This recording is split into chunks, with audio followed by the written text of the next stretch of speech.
an interesting night. So obviously, the wait is over. We got Burrow. Exactly where we wanted to be with that, and all the naysayers were wrong. But here we are, man, in a great spot. So some surprises, a little bit of drama tonight. Some people coming off the board that we weren't expecting, and definitely a lot of talent left on the board. A lot of people that we weren't expecting to see at this point. So overall, an exciting night. Looking forward to another exciting night tomorrow as we get back into it. So awesome night though. Very exciting, and it sounds like everything's great with so far with Burrow's interviews. Everything looks like it's looks like it's a go. Looks like it's a great situation. So excited to go into tomorrow night, see who else we can get. Offensive coordinator Brian Callahan says whoever they get in the second round, they're expecting a starter, whether it's offense or defense. So we'll talk about a little bit of that, who they can go after, but there's definitely some talent left on the board. I was pretty disappointed when Gladney just went 2 picks ago, because I'm a big fan of Gladney. They were really a little bit late on him, but got him in there though. So all right, let me see. All right, let me see if I can have my co-host here. Hey, I got you now. Can you hear me now? All right, Zim is with us. So we are going to talk about this night, exciting night. Joe Burrow joining the Bengals. It is official. Mike Florio is going to have to find something else to fill his website with. So, Zim, what was the biggest surprise to you so far in round one? What was the biggest surprise to you? The run on corners. I mean, I knew it had to happen at some point, but the run on corners, there's so many guys. Like when we get around where the Raiders pick, when we got, what is that, 17, 18, and then whether you had a high grade on Austin Jackson. How did you feel about Austin Jackson coming off the board right there? I didn't have him in my top 5 tackles. No, I mean, he's one of those guys. Look, outside of the top 4 guys, I think there's a bunch of guys that are just like potential. And I put Josh Jones above some of the guys that went this round, but I think guys like Wilson and Jackson and Ezra Cleveland too, like these are guys that, like, the film isn't great, but you're relying on some of the traits you see and the size and the athletic ability, but the film wasn't great. And Jared Campbell here, Jordan Brooks blew my mind. I thought I was higher than on them most, but not everybody apparently. No, but instinct was in if you guys have never seen me before, or whatever, my claim to fame or my Bengals fandom has nothing to do with deep diving on tape like my guy Matt right here. But from the little bit that I do know and what I have seen or whatever, Jordan Brooks has the instincts that you're looking from a linebacker, like day one out the gate. So some of the intangibles, some of the speed that you're getting from a Patrick Queen, and the things that NFL teams get a little scared of that may not translate when you're looking at, like, what's the kid we drafted, Jefferson, that went in the rounds or whatever. Texas, yep. So you can ask these guys to do a little bit, go shadow quarterbacks and go get the ball, like simple things, and one trick pony type guys that just do that. And you're talking about a guy like a Patrick Queen that most Bengals fans have highly rated in their top 10, right? But that's a guy that didn't start his last year there. And from what I've seen, doesn't have the instincts and doesn't fill holes like a George Brooks. Mm-hmm. And so when you're looking at it from in a vacuum and you're taking risk versus reward, you're preying on the upside and you're hoping that you could coach up Patrick Queen to be what Jordan Brooks instinctively already is. And I could see that pick, but it helps us. But what hurt us, I guess, was the Patrick Queen pick itself. But it's funny somebody brought up Jordan Brooks, but some of these guys like Austin Jackson, Gladney, who did terrible at the combine. I'm not gonna say. Man, I love Gladney on film though. He's a tough dude. He's gonna be a good player. What about Arnett though? I like Arnett too. Now he did bad. He did really bad at the combine, but I liked him quite a bit. And honestly, I had like a cluster of like 7 corners who I thought were like really good. And I think Gladney. I put Gladney up there with the top guys. Like he was in my top 3 along with with Okudah and those guys. So, but Arnett was in that next cluster, and most of those guys from my next cluster are gone. Diggs, well, I guess there's a few. Diggs, Fulton, and Bryce Hall will be the ones that are still around that I put into that group. But corner's a weird position. I feel like this happens every year. We don't know. We can't predict it because people look for different things in corners, even though everybody's playing man half the time anyway. Like, people are just looking for different traits. Yeah, I mean, the run on that it helped me. I'm doing a live. I don't know if you guys know, I'm like heavy on Instagram. So I'm doing a live, and as we're watching it, we're just screaming, running back, running back, running back. I mean, and so when you just saw me just now, we were all just celebrating because not that I don't believe in Clyde Edwards-Helaire, but the fact that Clyde Edwards-Helaire, like, we're rooting for corners and running back. So it's like we're cheering. We're taking shots every time a running back or a cornerback comes off the board because that literally pushes one more guy down that we need. So, I mean, this is crazy. I mean, now, like, I talked to you the other day about this, and I said, Matt, like, coming into this, I always thought that the 33rd pick, the phone was going to be ringing off the hook. Now, Jordan Love comes off the board, right? Mm-hmm. Cool. He comes off the board. What that does, maybe if the Patriots were thinking anything with Dalton, now we have ammunition. But more than anything, it pushes more guys down the board that we need, right? I just can't, I can't fathom staying at 33 in this elite player that you're saying that maybe the Bengals have a first round grade on. Mm-hmm. The only person I could say staying put for is like Zach Bond or somebody like that, because he just does so much well. Yeah. I mean, I get, you asked me the questions. I'm just so excited to come. Let's talk about that. So I asked as soon as I came in here, and I asked over on Twitter as well, who people want at 33. So here are the top guys, names I'm seeing, some of the top guys that are left. Like I mentioned, Diggs, Fulton, Bryce Hall, those would be the corners. I don't know if any of those guys is really pushing me.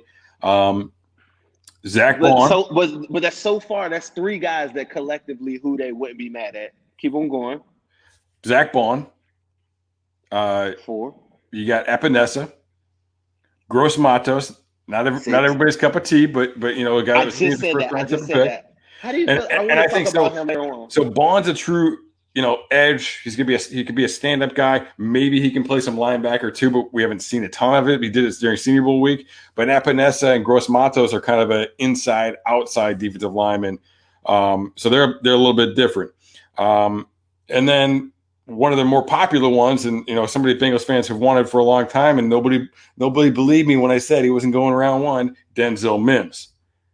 So maybe that's the guy you're pairing with Burrow for a long time. I mean, bro. I mean, like, you didn't even say Chin, McKinney. Oh no! I mean, no, absolutely. But, so yeah, I mean, with that many guys on the board, how do you not do a 2-for-1 right now? Yeah. No, I'm with you. I mean, yes. Yeah, so you have all the safeties. You got Chin, you got McKinney, you got Winfield, you got Delpit, whoever you want at that spot. You still have Josh Jones, other than Mims. Yeah, Josh Jones, all caps. I see you. So other than Mims, Josh Jones is the other really popular with Bengals fans. Michael Pittman. I think he's going to go a lot higher than people think. Michael Pittman could be a guy and play at receiver. Ezra Cleveland. I'm not a huge fan of his film, but he's got the measurables, he's got the testing, and we've seen that work out for guys in the past. If you want to go interior lineman and you want to go back to LSU again, you got Cushenberry there. So I mean, I think those are, and feel free to type it in there and read along here.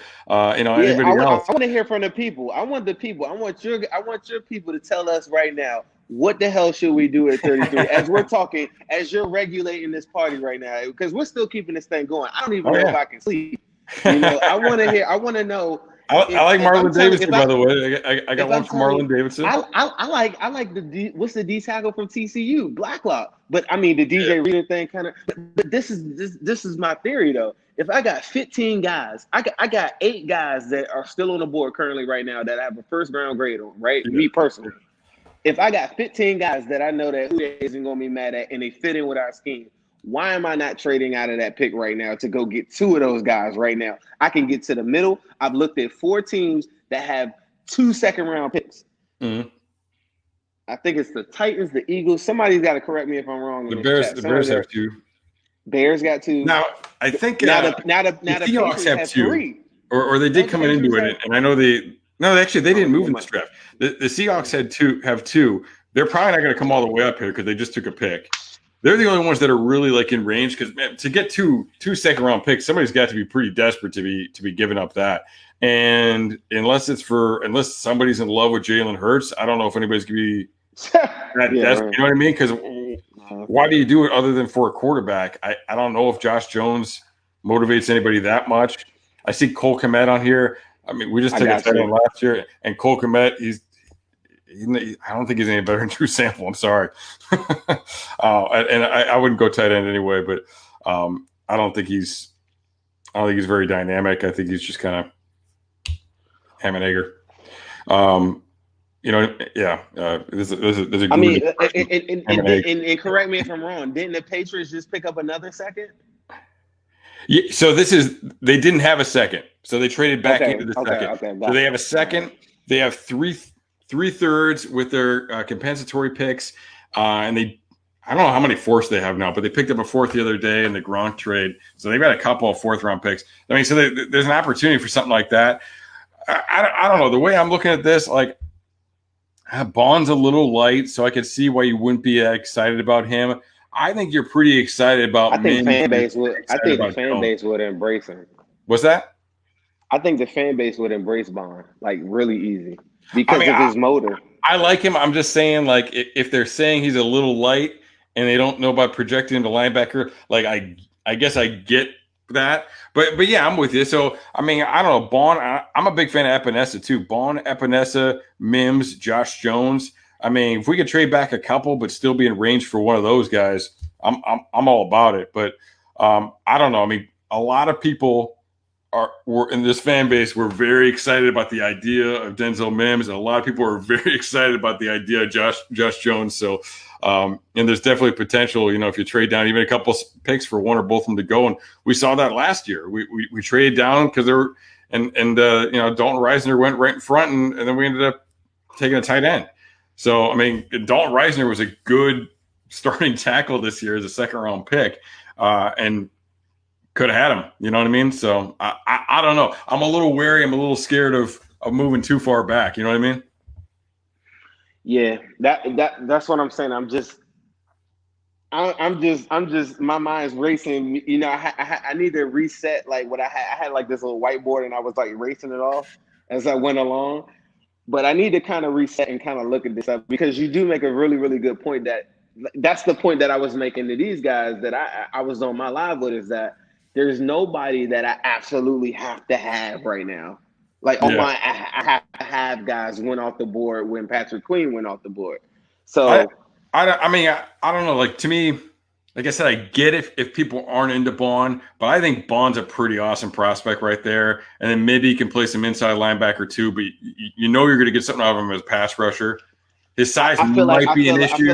I feel like Lou Anarumo is going to make a way for it. When you watch Hubbard throughout the year and watch how they just use them in those multiple different functions of their defense or whatever, Zach Bond absolutely translates to this defense. And when I'm talking about fit, I just think like instantaneously, I think day one, he gets snaps and then fans start to you know how fans start to get together and start cheering for a certain player or something like that because of his motor or something. And then when we're in there and he gets his first sack and everybody's like Bond or something like that. Like I just think he's one of those type of guys that I don't think the fans will ever second guess that pick because they'll never be elite in the NFL. My belief, I guess. But if you're a fan of like a Justin Smith like talent, like someone that's not going to give you big numbers, but you're always going to be a fan favorite type of guy, I think he represents that. And I just think that. You know what? And Bond is supposed to have like a huge motor. Like they say he's all over the place. I mean, and it sounds like he's the kind of guy that could make a switch and play a little bit of linebacker too. Like you said, in Lou Anarumo's defense, he could be the off the ball outside guy who's blitzing. And you know, you got a guy like Hubbard, you got a guy like Dunlap. Those guys, if you're concerned about him getting beat in the run game, those guys can play on early downs in those situations. Somebody asking here, what's the difference between Bond and Hubbard? I think Bond is a much more dynamic pass rusher. I think Hubbard has some really nice moves, but I think Bond. I consider Bond the number 2 pass rusher in this draft behind Chase Young. Not necessarily overall as an edge because again he's a little smaller and I don't know what he does in the run game stuff. But like if you just want somebody to get after the quarterback, I mean he is smooth, he is quick off the ball, he can dip his hips, he's got some moves, and he's getting strip sacks. He can and he's dropping off into coverage, he's doing some things. So I think that's a pretty good situation. And we don't know about Dunlap long term. I think he's got 2 years on his contract. I'm not 100% sure on that, but look, he's getting a little older, and Carl Lawson only is under contract for 1 more year. So, I mean, I think getting that guy in there, and you can never have too many pass rushers, right? Like maybe he's not every down, but he will play right away and he will get sacks. So I could get behind that. I can get really excited about Bond. I see, and I guess the thing about Hubbard too, I think I talk about this a lot, like throughout all of my social media stuff is like this. Is like there are some factors outside of football. I know like you're the football man, right? Like you're like my go-to guy when I want to talk like just straight up X's and O's, right? But this is other factor that comes along with a Sam Hubbard. He's desirable to women. You can put him on the cover of a magazine. You can always catch him with a high motor. He fits the bill on so many different things. Mm-hmm. The one thing that Sam doesn't do well is when you kick him inside. Mm-hmm. And Zach Bond, to me, the difference, I guess, between him is just like he represents this like hard-nosed, working Cincinnati kind of spirit. Yeah, that's just always, and you're able to do multiple things too. And I think like coming into today, I wouldn't have never even spoke that, but just watching this board and watching the wide receiver that I think I can get, I could potentially get what's the kid from Colorado? I could get him like maybe going into the 3rd. Like I don't know, like the way that these wide receivers got pushed down. Yeah, we're looking at Mims and Higgins. Like I'm pretty sure they're gonna go early tomorrow. Yeah, but it just pushed the board down so much that now like that's what I kept on telling everybody. Everybody be like, what do you want to draft? And I'd be like, I got to see the board. Now that I saw all of these, like when Rager comes off the board and some of these guys that we wanted now fall down to us, it kind of takes away the value of them because now I'm like, well, shit, if I don't get Mims, I could still get Higgins. Yeah. Like you maybe a couple picks down if I trade back. But I don't know how far down he'll slide. But there's some guys that are beat it. I mean, we ain't even talked about Edwards from South Carolina. I mean, that fits the Bengals build, the age. They like him young, 17, starting the SEC. Came in there, big body. He's got the speed. He can go inside, outside. Mm-hmm. There's some wide receivers that are going to be had. I mean, because coming into this, I was looking at Duvernay and stuff in the 4th and 5th. Who knows what he, who knows where he goes now? Yeah, it's a good point. I mean, well, now we're looking here, and again, if I think Denzel Mims was the dude for a lot of people in the fan base. And if that's the way the Bengals feel about him, then maybe you got to take him. But if you're just saying, well, we should get a receiver high, but you're not married to one guy. I mean, you make a good point. Yeah. Brian Edwards still there. T. Higgins, Laviska Shenault, all these guys around. The phone's ringing tonight. The phone is ringing tonight. And I'm telling you, it might not be the greatest offer you ever heard. Yeah. But we just named 20-something people just now. Like, do you realize that we just named 20-something prospects? That nobody would be pissed. You have like 5% of the fan base like, I don't want that guy. But yeah, I mean, of course, like early on, like say we trade back and Higgins, Mims come off the board, everybody's gonna be like, see, I told you so. But the guys that are after like Brian Edwards, and then you compare that up with like maybe a Matos or somebody like that. Mm-hmm. I'd rather take my chances with 2 prospects than take it with the 1 because I don't feel that strong about the guys that are sitting right there. Like if somebody fell like so drastically, like Kinlaw or somebody like that drops to the 20s, I'm like, yeah, trade up, go get him, like somebody like that. But nobody's right there is making me scream. Like, but your argument is very sound too, because the other teams are feeling the same exact way too. Why am I trading up to get this guy? But you don't know what their board looks like. Yeah, well, and exactly. Like, what does our board look like? What does their board look like? I think Bond, Mims, Josh Jones are potential guys like that. And I throw in Epinesa too, because I think Epinesa is different. You know, like you talked about, he's a guy that you can kick inside. And I was watching film the other day, and I forgot about this. Early in the year, Andrew Brown was playing this stand-up 3-4 outside linebacker at 290 pounds. You know, so they might like having a guy like Epinesa who can play on the outside there. He's, a good pass rusher. And I think he can kick down and play the 5 technique as well. So I don't know. I think a guy like that brings in a lot of different things. With the receiver position, I just see somebody comment about the receivers we have. I mean, that's the problem is that after this year, we just don't have a lot of guys under contract. Who knows what's going to happen with AJ Green long term and John Ross. After compensatory. This year, you might as well be saying both of those guys pick for John have Ross. had trouble staying in the field. I'm sorry. Go ahead. No, I'm sorry. I was just trying to interject really quick. Everybody needs to be looking at John Ross, like, to me, as a compensatory pick at this point, because, like, trying to recoup that.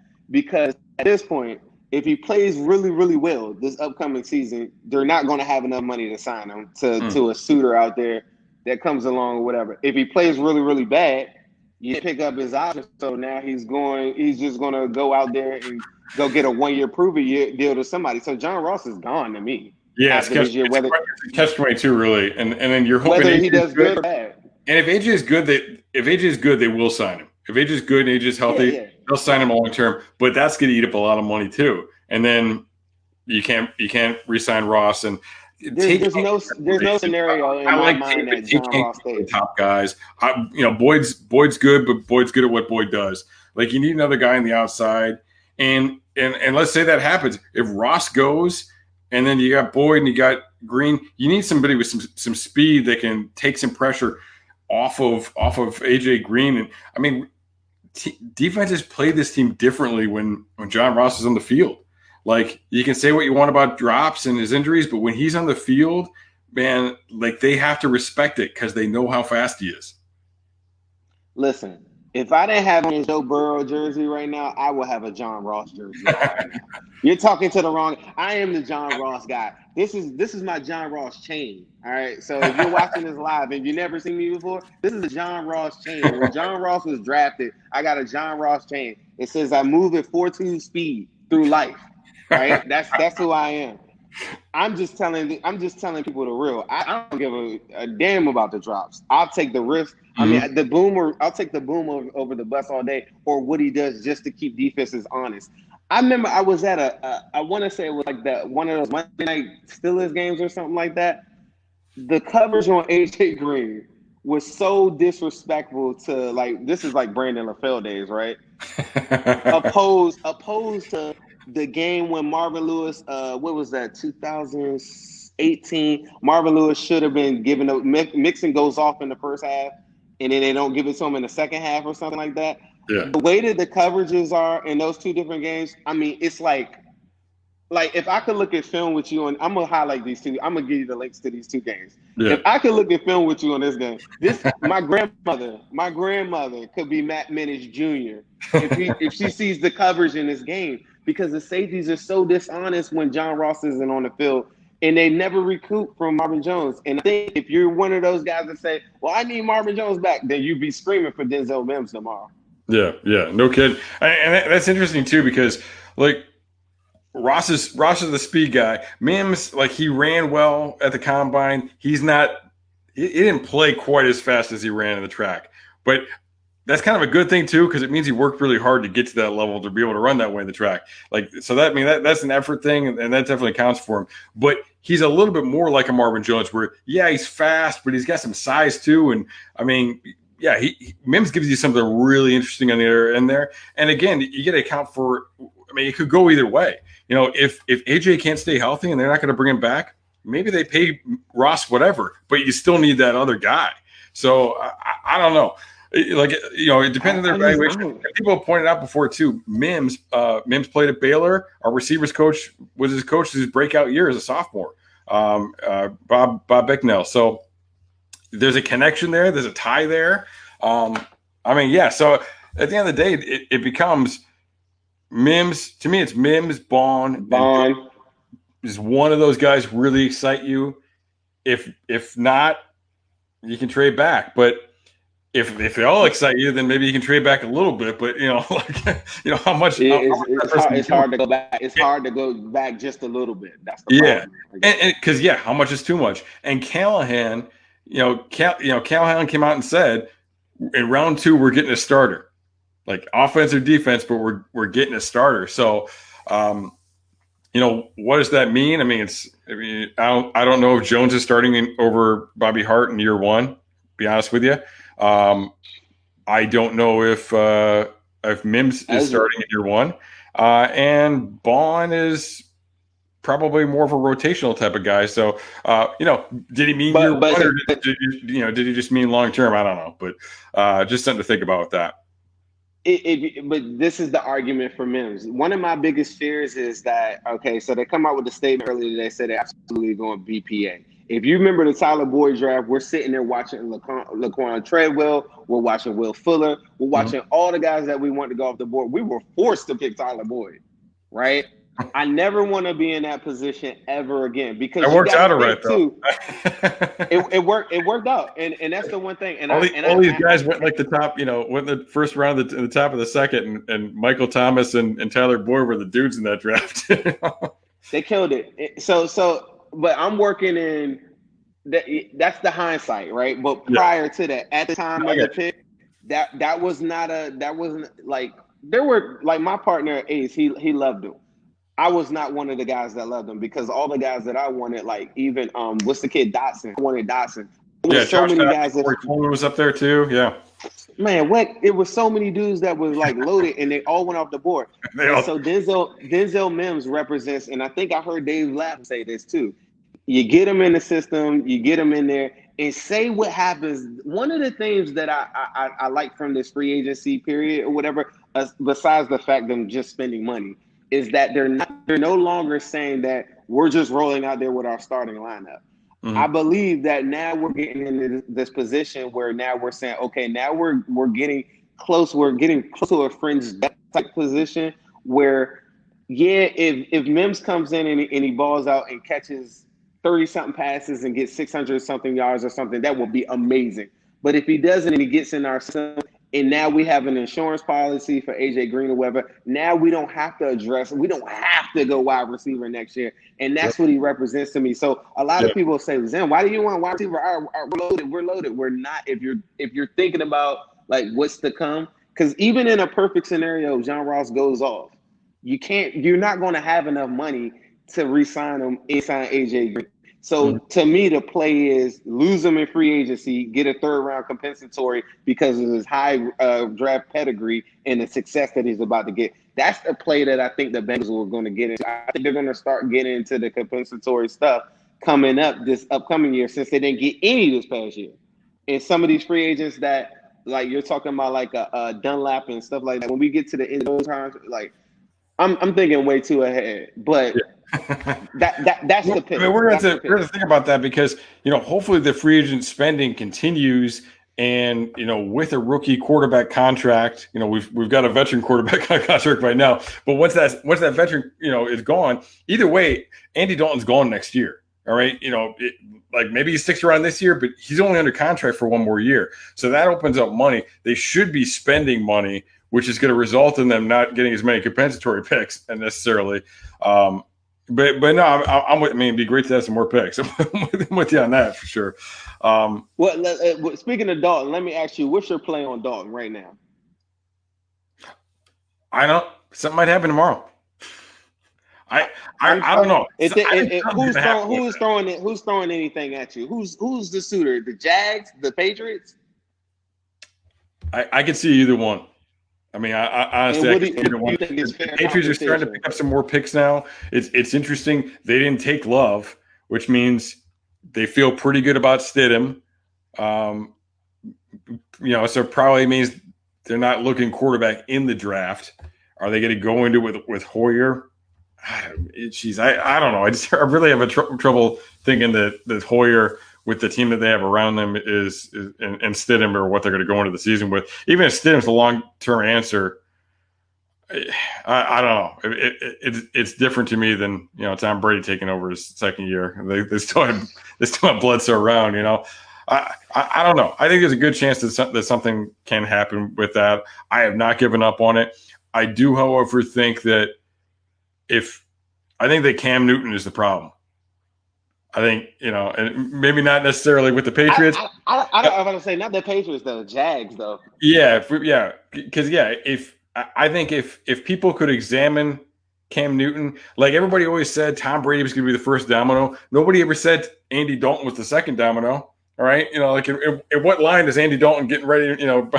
Like Tom's saving him a spot right behind him. Like to me, it's Cam Newton. If everybody wants to know what's going on with Cam Newton now. With the Chargers are absolutely awful. The Chargers to me would have been the perfect spot for Cam. Just the way that they play, the way that their team is assembled. Mm-hmm. I mean, well, the Bears would have been first, but now getting into the draft. But then when they go Herbert, I mean, that's over. Yeah. I mean, you still got Tyrod too. So if you don't feel comfortable with Herbert right away, but that's the perfect transition for Herbert. That's the only play for Herbert because like for me, Herbert was never starting day one for anybody. Yeah. Well, I don't know. We'll see what happens there. Herbert starting for who? You think he could beat out Tyrod and Cam? I think you might. No, absolutely not. You're getting Herbert just for pure upside. You're not getting him like he's ready for anything. When they see people throw the ball really far, especially when they're tall. Yeah. they go nuts for it. I'm telling you, man. Speaking of Jake Dolagala, she brought it's like now. Hey, look, your fan base right here that I'm watching. This is a whole. We got to get your guys and girls together with mine because these guys are trash Mims. I just came off a live with 200 something people, and Mims was like, everybody was like, please don't take Mims, please don't. And I come in here and they're like, why are you guys talking about Mims at 33? Is this something that you deal with all the time? Like they just hate Denzel Mims? I've heard a lot of positive about Mims, but yeah, I mean, you see these comments? They're trash. A lot of people seem like they're pretty happy with the receivers. But I don't know, man. You gotta be really, but think about it, Matt. You gotta be really strong. You gotta be really strong on your thing to stay up to 1 a.m., right? Because you guys listening to this, 1 a.m. trashing Mims. Trashing Mims at 1 o'clock in the morning. And I'm thinking, here I am watching them because it's a couple like what do you call it? I call them GIFs, but GIFs or whatever. There's like two of them. They're so goddamn fast. You can't even watch it. The cameraman can't keep up with the twitchiness of the double move from Mims. That's all I ever needed to see.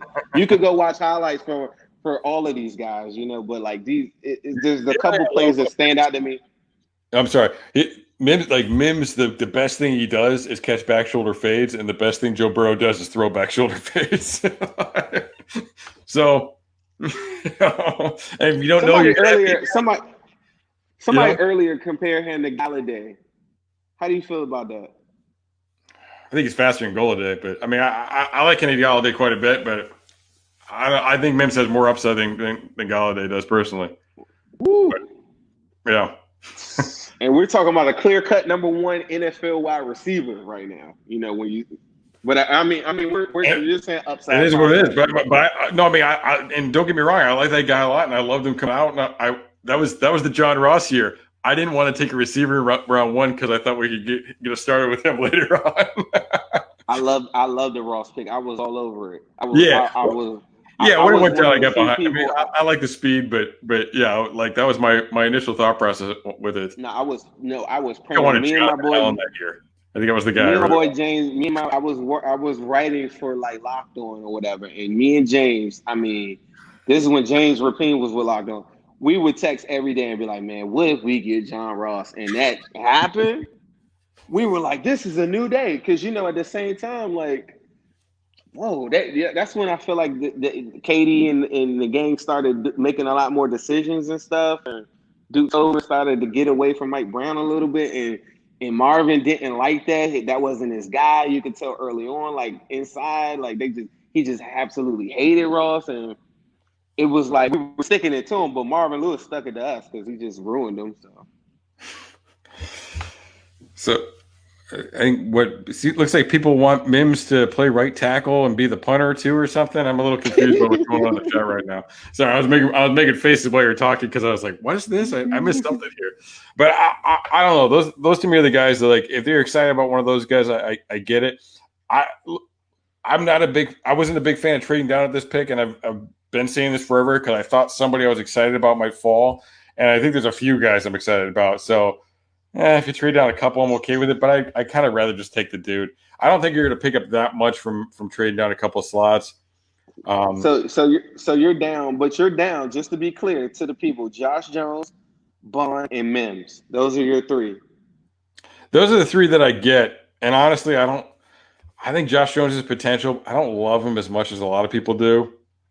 I mean, Bond and Mims, I would be jacked up about. Epinesa, I feel pretty good about too. I'll throw in Epinesa with that too. I like him, but I mean, you make some good points. Like it's so hard to predict the board because we could sit here and we could take Bond or we could trade back, and then like you were saying, like maybe the next four receivers off the board are Edwards and T. Higgins and Chenault, and who knows how this is going to break down, like.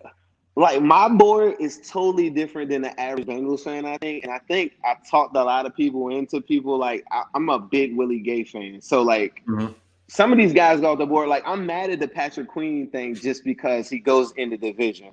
I would be even more upset to see Will. I think I told you this the other day, or we were talking about something. But I would be even more upset to see Willie Gay go to someone like the Steelers or something like that. Like the guys that I've fallen in love with or whatever are all there.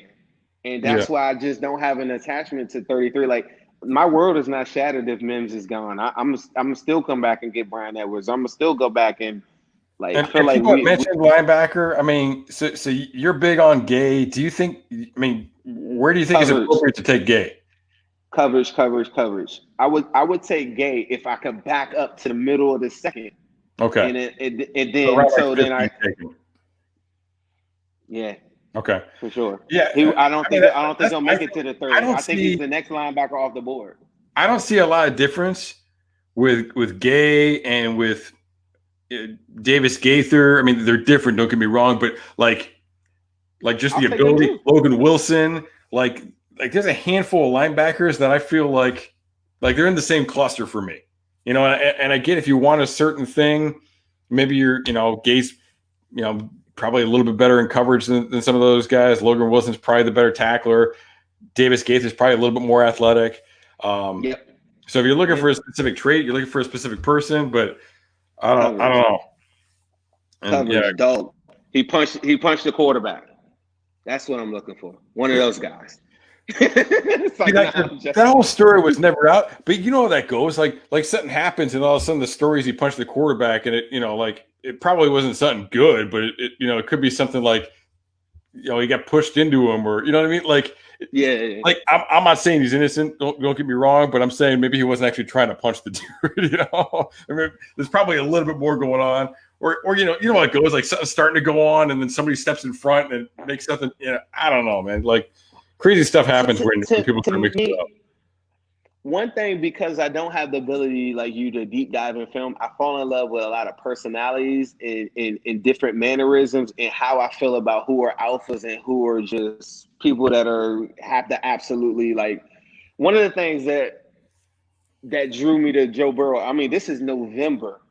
We were going to London last year, and I was screaming, Joe Burrow. It's just because the stuff he was doing on the sidelines, the way he was talking, the way he would finish out plays, the way he would interview, everything about him just drew me into it. And at the time, I think this is right before Tua gets hurt.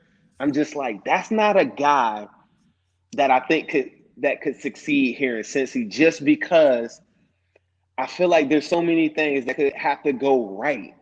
And I feel like with Joe Burrow, it's so that's what Willie Gay brings to me. Is like, even if I don't have the greatest coaching there, just his attitude and just the dog in him that kind of gives me like Pac-Man type vibes. And some people like people that ever follow me on the gram and stuff, like Pac-Man and me were always like cool. I would always post them. We were always like, like there's certain players that'll gravitate to me a little bit more because we kind of have this same like aggression.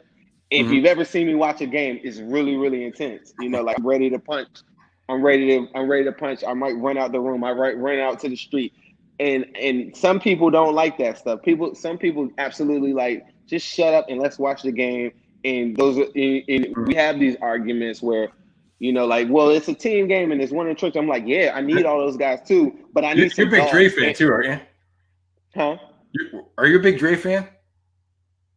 Kirkpatrick? I'm not a big Dre fan, but I'm a Dre enthusiast because because Dre kind of plays the same way Pac-Man did, and those guys were really cool with each other when he was here too. Like, but I'm with you, especially like at quarterback and on defense, you really need those guys. You gotta have some. You gotta have some when we go Monday night now, because you guys in this chat right now, you do realize that our games are now changing. We're about to be prime time. Right, we're gonna get People are gonna want to see Burrow.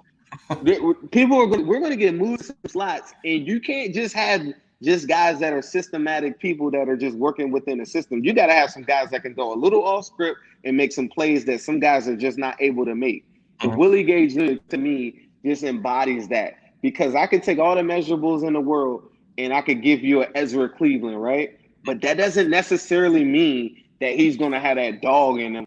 When it comes out there, like the quickness that Cedric Ogbuehi, he showed the Bengals, I guess, with his footwork or whatever, like early on, like whatever quickness or whatever they fell in love with, just doesn't translate because he turned out to be a pussy, and I don't need pussies anymore. I need dogs. And along the way, I need workhorses. That's cool. I like the white jerseys. But hey, no, with Gay, like the thing about him is it's similar to Mims. I don't feel like he plays as fast as he ran. I don't think he's a sideline to sideline guy. I think he's pretty good in coverage. I don't know how fast he really is. We are dealing with a little bit of limited tape on him too because of the suspensions. So I mean, but I'm with you. I don't know. I feel like I'll take Akeem Davis-Gaither too. Yeah, I'll take him too. And that's the thing with me with my linebacker. I think we can wait because I think there's probably going to be somebody there. I've got, I never have sources, but I've got some info that Logan Wilson's expecting to go late round 2 or round 3. So nobody's really talking to him about getting pressed up that high. Maybe Logan Wilson's a guy in there. I mean, if we come out in round 3 with either of those, any of those 3. I'm feeling pretty good. Now, you've mentioned earlier, and some people are mentioning in the chat too, so I want to get to this safety. There hasn't been a single safety taken. McKinney can do a lot of things. Delpit was huge early on. Tackles. Antoine Winfield can do a lot of things. Just a little short. Any of those guys excite you at this spot? Or Delpit too much is too much of a – somebody posed this to me earlier too. They said, well, what's the wrong with having 2 Jesse Bates? Because I compared them, like I'm saying, the same free safety that you're getting from a Jesse Bates, where you're going in and he's in super rangy and he's able to make these plays. I still need somebody that can step up in the box. And I guess that's what Von Bell represents. But if I'm drafting at this high, like I'm trying to have the contrast of like working hand in hand with Jesse Bates. And to me, Delpit has too much of the same skill set, in my opinion. But someone like Antoine Winfield Jr., I mean, super elite in my mind. Like that's he's a dog too. Like super scrappy, super dog. It's so weird for a second generation kid though too, because he came from money because his dad played in the NFL. But you don't expect those guys to be as tough as him, but he is a tough dude. People talk about him as being a really good deep field safety. I love him in the box. I think he's a prick, man. I think he's awesome.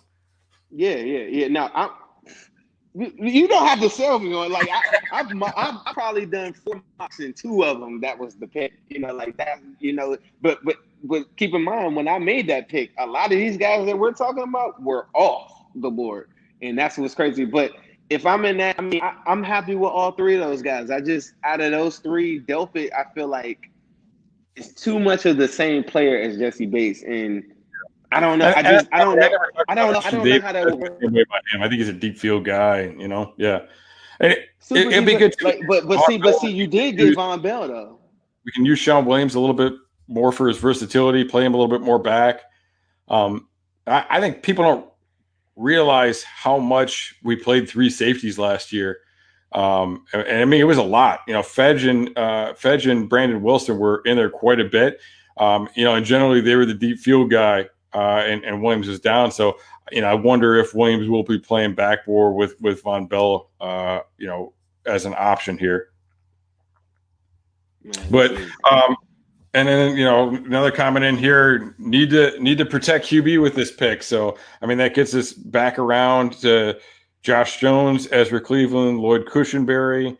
I think Jones is a good pick here. I can't argue with that pick. I didn't love his film the first time around. He got some pretty strong reviews at the Senior Bowl. I went back and I started to see some things I like. I see the potential. I don't think he's really there. I think they feel better about Bobby Hart than we do, so he doesn't necessarily have to play right away either. I don't know. Yeah, what do you think? Is Jones the guy, or is there anybody else on the line you think is a good move here? I mean, you could sell me on Ezra Cleveland just off the pure measurables, but I don't see him playing. I mean, do you see him? I guess I should be asking you this. I didn't like his film. Do you see him playing anything? But what about guard? He falls off of blocks. He's not a great kick step. I mean, and I don't think he's a dog either. And the O-line's the other spot. Like, not at all. I want to go a little hunt, and man, he doesn't seem like that guy. But then you think about it, like Colton Miller. Guys on the internet like me did not like Colton Miller. He's pretty good. And like Ezra Cleveland, he was just a ridiculous measurable guy. And I don't know. I debate that in my head how much I feel like if you're an offensive lineman and you're really athletic or you're really huge, you just have a really, really high floor. Maybe he won't be great, but could he come in and just be a solid right tackle for a lot of years? Yeah, probably, from recent evidence, and Orlando Brown. I mean, he's helped a little bit by the system in Baltimore, but Orlando Brown was huge and had, obviously not good measurables at the combine. So there's, I mean, I don't know. That's kind of how I kind of look at it with those guys. Man, it wouldn't be a hard set. Bill Scott mentioned a lot of you have, but I'm sorry, Bill Stott.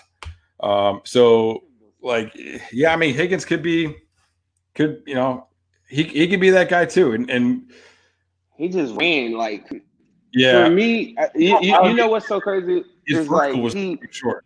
His vertical was only 30. It wasn't out of the gym like you'd expect for a guy that wins like that, because he doesn't really win with speed. So that's what I was saying. Like his biggest thing to me is the ability to high point the football, right? And so I gotta audit tape, and then potentially I might have a healthy AJ Green. To me, I just don't even see what does he do to change the dynamic of the offense, and so that's why it's hard to sell me on Higgins.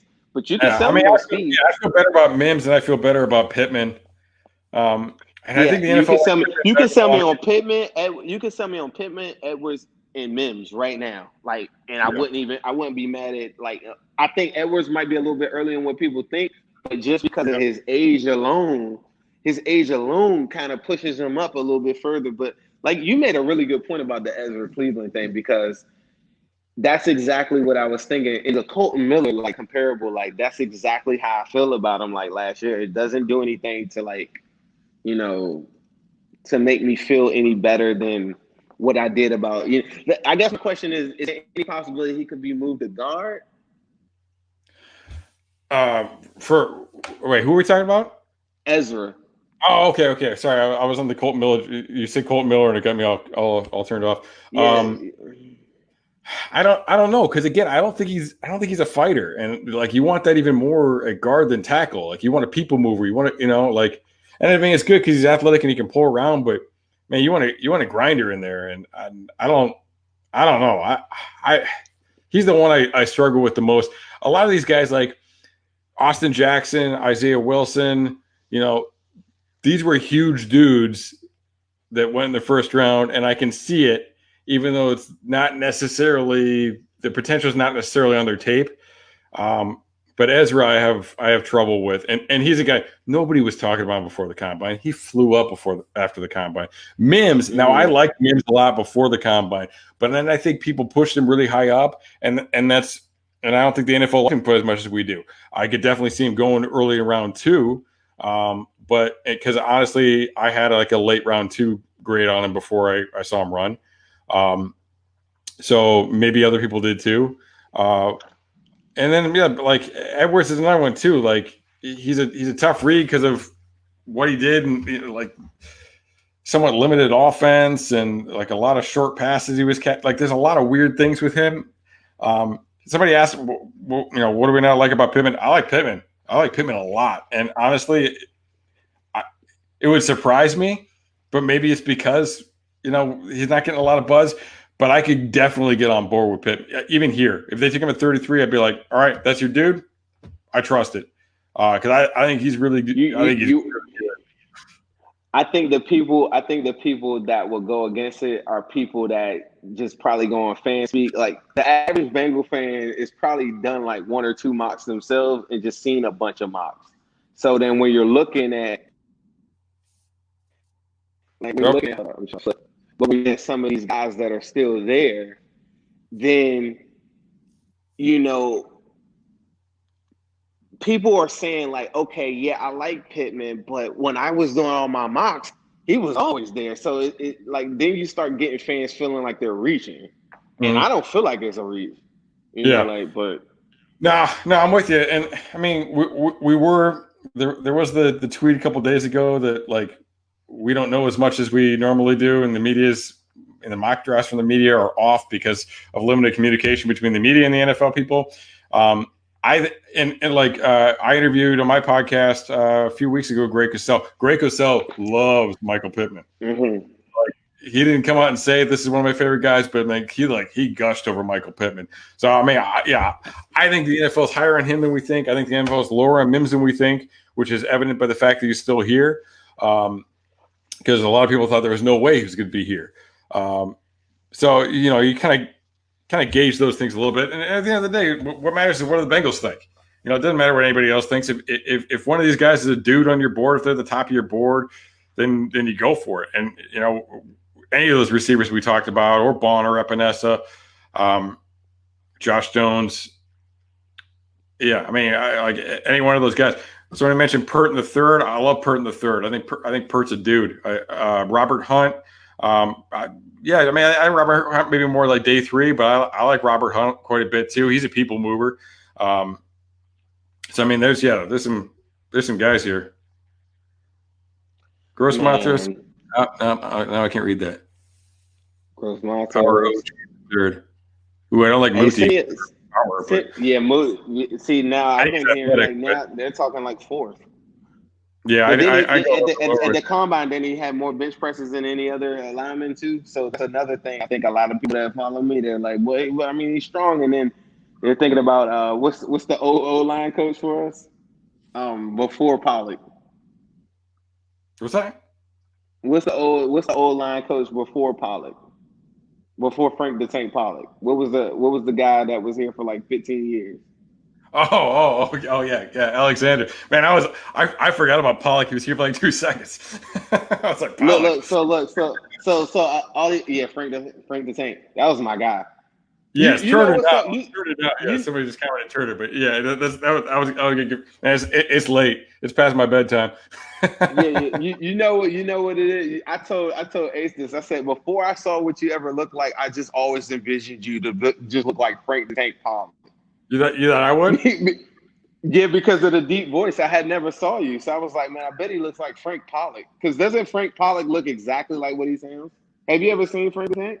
I can't picture him right now. I mean, I probably back when he For was real? here, but I can't picture him. He looks like he's like Chuck Norris's father or something like that. He's like, you know, like he's got the deep voice, he's got the Minich voice, and he So, looks Steve, like Frank. a much less intimidating in person. Is that what you're telling me? I just thought you were like Frank the Tank is a tank. Frank is a Yeah, tank. He really I is. You know, like he's a big guy. He's huge.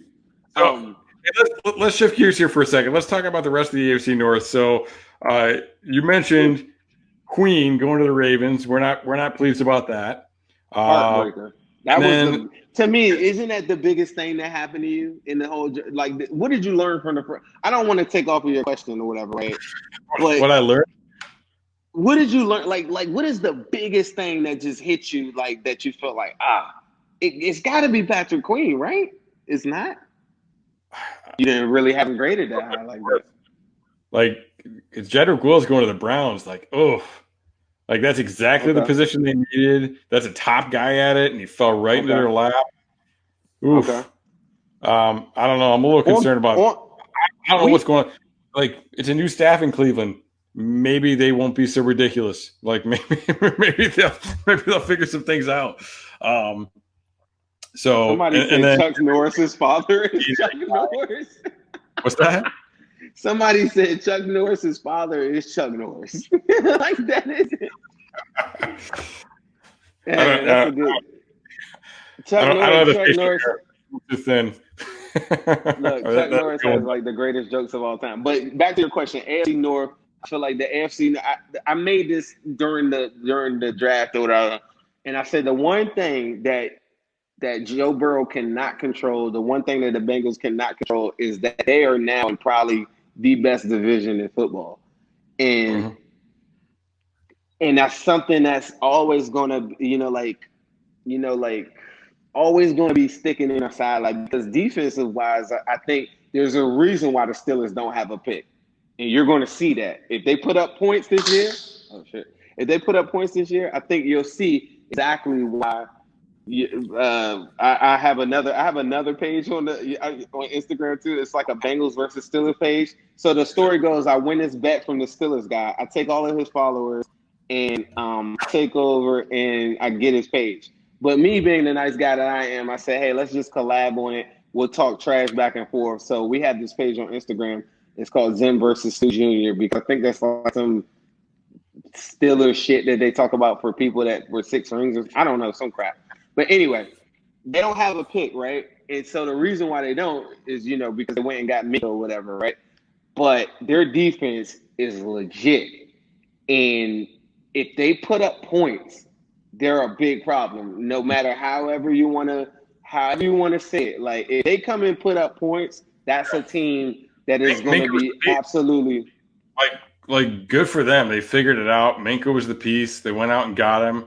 They didn't panic and say, well, we got to find a quarterback because Ben's hurt. They realized they could compete and they could, and then, they're relying on Ben coming back. I don't know if that's a great plan. But here's the thing about the Steelers. So you look at the future of the AFC North, like you got Lamar Jackson, you got Baker, right? Who I think is pretty good.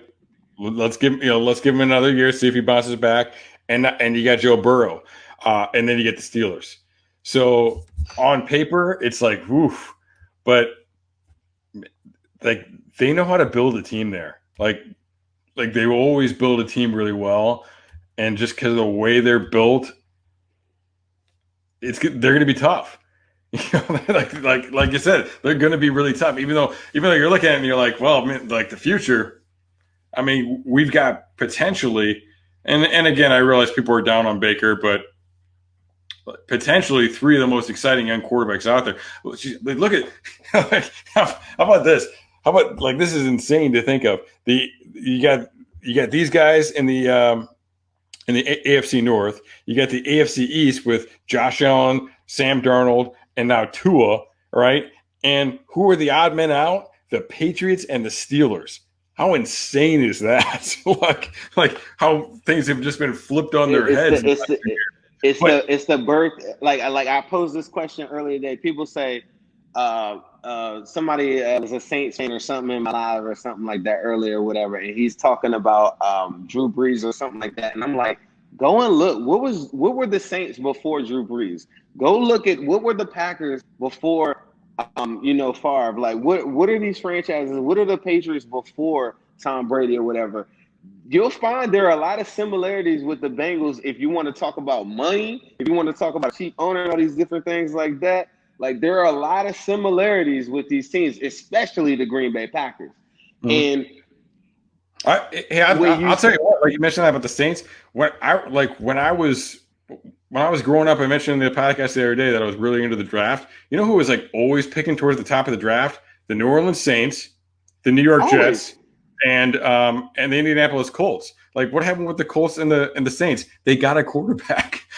if anybody is in here right now that is over the age of 29, 30 or something or whatever, which I'm sure it is, Super Tecmo Bowl should tell you everything about football.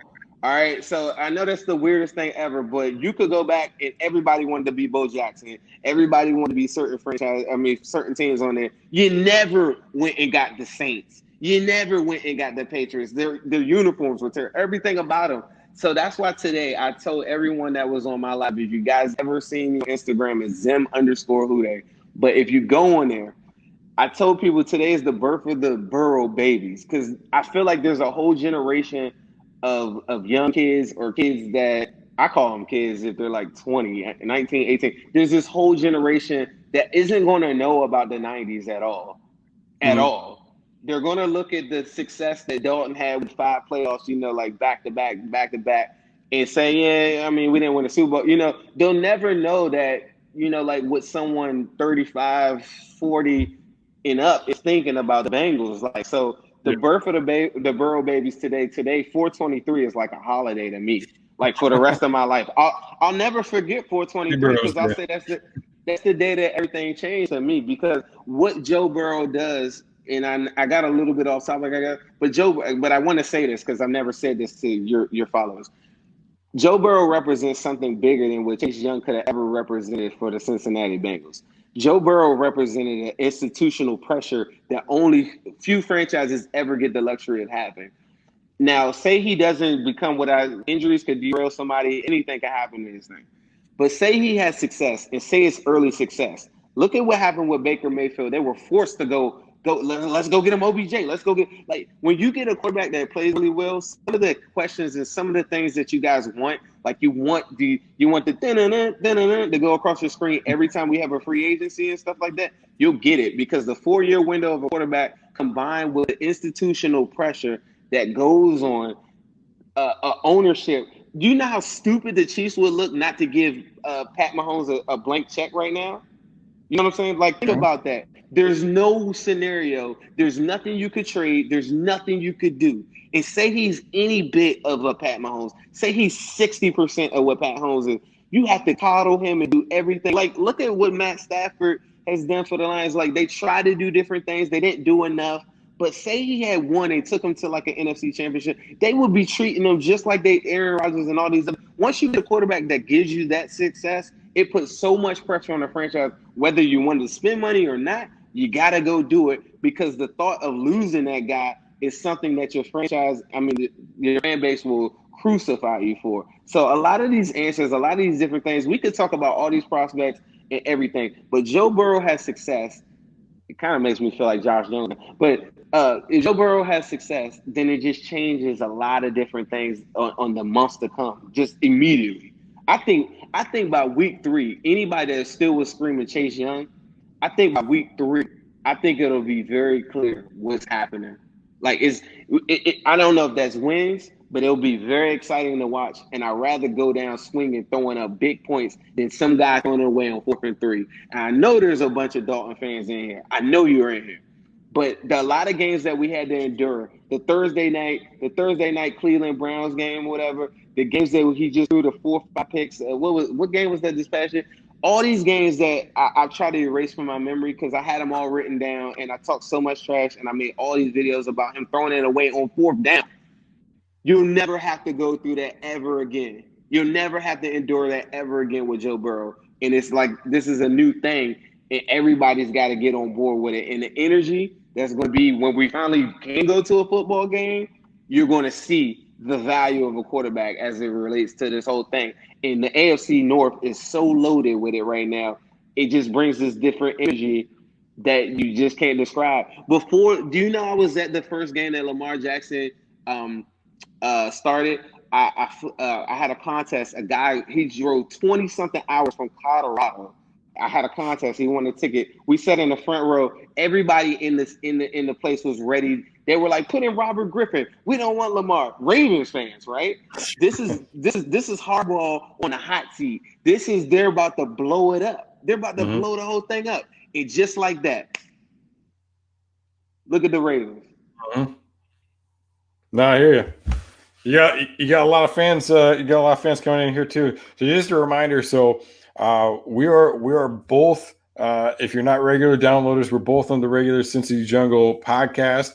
My stuff, my video work, all the video breakdowns I do appear on the Orange and Black Insider YouTube page. Zim, tell them about your YouTube page. My YouTube page, I do a page with my guy. His name is Ace Boogie. I know you guys have probably seen him. He owns the internet too. His name is New Stripe City on YouTube. So I do everything off him. I do a lot of stuff on Instagram. I do a live stream every Sunday. For anybody that's looking for the Bengals page, we have like 300-400 people in there every week. I do interactions with a lot of different players. Like people, you mentioned Dre earlier. It's not that I'm the biggest Dre fan. That's just a guy that I consider a friend. So there are a lot of different things that you can catch me doing, but you can generally find it on Instagram, Zim_WhoDey. And once you see that, then you'll see like this other page. I'm saying I got a Steelers page. I mean, not a Steelers page, a Bengals versus Steelers page that we get to talk trash on all day. It's kind of like my burn account, but it's funny. But I do a lot of stuff on Instagram and on Twitter. I'm just at Zim_WhoDey. If you're looking for my podcast, it's on the Cincy Jungle Syndicate with Matt. You just go to the Cincy Jungles page. You'll see I'm in the rotation with all of them. Check it out if you get some time. Yeah, if you came in a little bit late, this will be up tomorrow as well on the YouTube page for Orange and Black Insider and also the podcast download. So if you missed anything at the beginning and you want to go back, you can definitely do that. Thanks for staying up with us, but we'll make it available to some people that didn't. So all right, so we're starting to drop a little bit. People are getting a little tired, so I think we'll wrap it up here. But Zim, so real quick, you're the GM. Duke Tobin calls you up. He's like, "What do I do, Zim? What do I do?" All right, what are you doing tomorrow? What? No, it's not about what I'm doing tomorrow. It's about what I'm doing tonight. I'm getting on the phone. While we were talking, but I didn't want to mess up the thing. I was looking. I wanted to see who has multiple second picks. I want to see where the position at. By the time I wake up tomorrow morning, I'm gonna be contacting all those people, and I'm trying to get out of the slack. I mean, none of those guys just I have to have because me and you just literally named 20 prospects. I'm trading out. I want to move back, but I don't want to move back any further than 9 to 10 picks is the threshold. If I can get there and acquire an extra late third, middle third, or something like that, then I feel like I won. You drop about 10, you're in like the third round, compensatory type of range, like based on the trade value chart, which most trades come out about equitable on the trade value chart. Like teams because the 33rd pick is worth like 800 points. The 33rd pick is worth like 800 points. The 34th pick is worth like 650 or something like that. So it's tremendous value versus the other second round picks. Yeah, dropping down 10, you're picking up like a late third rounder. There's like one scenario that's where really gay. 2 picks and it was to be equitable. It's like the Seahawks have 2 towards the end of the second round. That'd be dropping pretty far though. But yeah, I mean, and it's always is somebody really excited about Jalen Hurts, and does somebody think somebody else is really excited about Jalen Hurts? I guess is more important. I think Eason is the guy to look for just for the arm strength. I think it's Eason before all of this stuff even started. Like you can fall in love with Hurts' heart, but you're not going to fall in love with anything that he does on the field. To me, like as far as like his measurables, to me, you're going purely off like heart. I just don't see him as a starting NFL quarterback. I don't see him at all. Like if you think you're going to be the next Baltimore Ravens, I mean, He's not. he'll never be more than Tyrod Taylor to me. To me. Oh, okay, all right. I mean, To me, I don't that's think he's who I ever got him Lamar pumped with. Jackson, but I wouldn't. I don't know if I You, put Taylor on him, but hold on. What did you say about Lamar Jackson? I said he's not going to be Lamar Jackson, but I don't know if I put Tyrod Taylor, as above his ceiling, as above Hurts' I feel ceiling. like I feel like Tyrod Taylor is his ceiling. Okay, all right. That's okay. I mean, that's me. Now, but this is what happens. You get into conversations with these guys that watch a lot of college football, more college football than me or whatever. They're gonna be like, "No, he's a winner." And da-da. But what happened when he saw Joe Burrow? He got his ass kicked. But that's another story.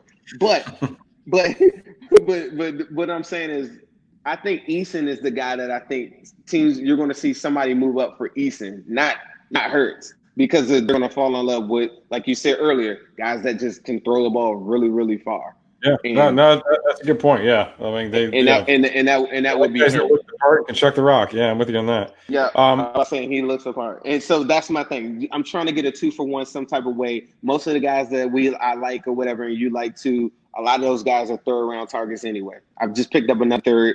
I moved Dalton for a fourth as well. I don't know. I'm pretty jacked up if I come away with Mims or Bond. I think I don't know. I kind of don't want to move. I'm jacked too. Can I put those guys high on a pedestal? And I mean, if you go down a little bit and you end up falling to Epinesa or Pittman or Jones too, I'm with it. But I don't know. I kind of want to sit. I think I want to sit and take Mims, to be honest with you. I'm gonna have to think on it. I'm gonna sleep on it. I'll be writing an article very shortly, by the way, about the top picks available. So I'll be stewing this over for the next couple of hours, and that'll come out tomorrow. We are not going to do a post round 3 video tomorrow, and really the reason being because, round 4 starts at noon, so there's very little time for people to sleep and get and actually listen to it and come back and stuff. So, but there will be an article on Saturday morning too, addressing that and who's available for day 3. So stick around, check that stuff out. All of our stuff's on St. Jungle. Zim's gonna be writing on there and posting about his videos as well shortly. And definitely set up the podcast for the automatic download. I'll have all types of videos coming up, including film room articles with all of our draft picks. I'll do some video breakdowns of those guys as well. So, yeah, I gotta take a pick. I gotta take the pick. I'm doing over it, but to me, it's right now it's Mims just barely edging out Bond, and again, I get on board with Jones. I get on board with Pittman. Epinesa I would totally get. He's just not quite. He's not quite as exciting to me, but we all like guys that run. He's not exciting at all to me. He's not exciting at all to me, and that's the part. Like he wouldn't. Yeah. I wouldn't feel Drew Sample-ish, but I would feel like. Listen, if we lose this upcoming year and we're scoring points, I don't think Bengals fans remember what it's like to just throw a big. I have this saying that I always tell. Not winning games. I mean, even if you look at it, 2005, you're looking at premier wide receivers loaded, Chris Henry, you're scoring 28 a game, guaranteed. And I just think Bengals fans, yes, we're going to have defense, and we went heavy in free agency and defense. But one thing that I think that people miss out on is Kansas City did not just win that Super Bowl off the defense. And there was a lot of holes in that defense, and there's a lot of different things that get masked by scoring a lot of points. I have a saying, it's called your offense is your defense. And if I can get on the field and I can put up some points, I like my chances. And even if I lose, I promise you, y'all going to have so much more fun cheering for this team this upcoming year. And Denzel Mims will be a guy that can make it very, very exciting. Epinesa and all these other guys like that just don't really move the needle for me. I just think they're going to be in these. It's going to end up like Willis and I have flashbacks of these guys that had a good amount of promise and I felt really good about them, but they just never ever moved the needle and they never really had the spunk that we need to light this city on fire. Yeah, I got you. And that's the thing too. They invested very heavily in free agency on defense. So you kind of expect them to maybe go the other way in the draft and do a little bit more on the offensive side of the ball. I mean, you know, when they Suafilo and Michael Thomas is probably competing for, you know, like the 5th receiver spot, maybe. So yeah, I mean, I'm with you on that. So, all right, well, let's see. We'll wrap it up here though. But yeah, make sure you're coming back after the picks are made. Tomorrow we'll have Anthony and John. We'll be popping on doing a little live session. Like I said, we're not going to do this tomorrow night, but definitely check out my article tomorrow morning on best players available, and then also on Saturday morning we'll do one for best players available on day 3. Get you ready for that, and then in the ensuing weeks, be lots of video stuff. So you want to see them for yourself. You know, we'll break down the picks, and you get to see what you get to be excited about. So, good day, WhoDey. Good day, WhoDey. All right, thanks. 423. We're about to down to like a third of who was here originally. So thanks for those of you who stayed up with us, and you know, yeah, when it got past midnight, I was like, man, who's gonna stick around for this? So really appreciate you. Great time to be Bengals fan. Thanks for sticking around. Thank you very much for having me. WhoDey. WhoDey.